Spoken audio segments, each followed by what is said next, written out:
Alors, nous allons parler de représentation en perspective cavalière. Quand on veut représenter un solide sur une surface plane, si on veut représenter par exemple un pavé droit, on a besoin d'avoir des méthodes, des propriétés pour représenter correctement. Donc il existe différents types de représentation. Celle qu'on utilise, nous, à ce niveau en mathématiques, s'appelle la représentation en perspective cavalière. On peut en voir d'autres en art plastique, par exemple, en technologie, pour citer que ces deux disciplines, mais aussi dans d'autres matières.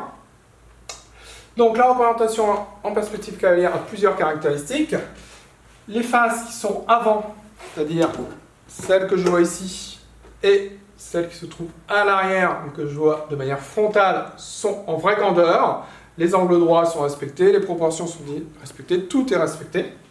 Donc la face qui se trouve ici et celle de derrière sont identiques à la réalité. Par contre, les faces latérales, ces deux faces-là et celle du dessus et celle du dessous, qui dans la réalité sont des rectangles, ici ne sont plus des rectangles, on peut voir que ce sont des parallélogrammes. Donc toutes les parallèles sont conservées, par contre, il y a des angles droits qui ne sont pas conservés, donc notamment pour ces quatre faces-là, les angles droits ne sont pas conservés. Ici, je n'ai pas d'angle droit alors que j'en ai un dans la réalité. Autre caractéristique,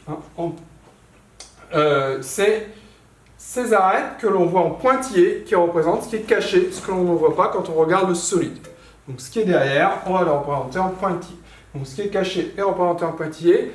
Les arêtes sont parallèles, restent parallèles. Les faces frontales, elles, restent en vraie grandeur. Et les proportions sont conservées. Donc on va faire un exemple de construction à partir de la face frontale qui se trouve là à droite. Donc, première chose à faire, ça va être de tracer ce qu'on appelle une fiente. Une fiente, c'est l'un de ces segments qu'on a ici.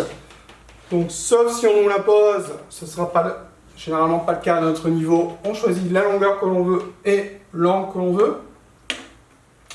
Donc, je trace ici ce qu'on appelle une fiente, un segment. Ensuite, ce segment, je vais devoir le reproduire à 4 reprises, parallèles et avec la même longueur. Donc, pour tracer un segment parallèle, on sait qu'on utilise la règle et l'équerre. Donc, on passe l'équerre contre le segment. On place la règle contre l'autre côté de l'angle droit. On fait glisser l'équerre le long de la règle. J'ai glissé, on recommence, c'est pas grave. Ça arrive, hop, je fais glisser mon équerre. J'arrive ici, je trace pour avoir la parallèle. Alors là, j'ai tracé un trait trop grand. Donc je reprends la longueur que j'avais ici, je la reporte à ce niveau-là. Je vais effacer ce qui est en trop. Voilà. Je peux déjà tracer cette arête. Donc je viens de tracer la face ici qui se trouve sur le côté, en quelque sorte, la face latérale. Le rectangle que j'ai devant, je le retrouve derrière. Donc je peux reconstruire le même rectangle à l'identique derrière. Donc je prends l'équerre. Un rectangle est un angle droit, je vais tracer les angles droits. Donc je place l'équerre contre cette arête. Là, je vais être derrière, donc je vais tracer en pointillé en reportant la même longueur. Alors, j'avais mesuré avant, bien sûr. Donc là, je sais où je vais devoir m'arrêter, puisque j'ai en tête la bonne longueur. Je sais que je dois m'arrêter ici. Donc, je fais en pointillé. Cette arête ici se retrouve là. Donc, je peux la tracer. J'ai ce point et j'ai ce point-ci. Elle se trouve à l'arrière, cachée. Donc, je la trace en pointillé. Je vais continuer ma face arrière, le rectangle, toujours en pointillé parce que je suis caché. Je mets l'équerre ici. Donc il faut reprendre bien sûr la même longueur qu'on avait ici, ici et ici. Donc je sais que je dois m'arrêter là.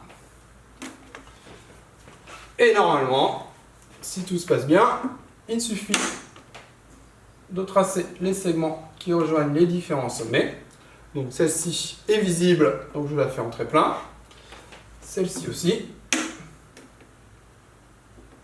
Et j'ai bien tracé mes 12 arêtes avec 8 sommets, 6 faces. J'ai bien tracé une représentation en perspective cavalière d'un pavé droit, tout ce qui est parallèle dans la réalité, le reste. Sur le dessin, la face frontale, celle de devant et la face arrière sont en vrai grandeur. Voilà pour ce qui concerne la représentation perspective cavalière d'un pavé droit.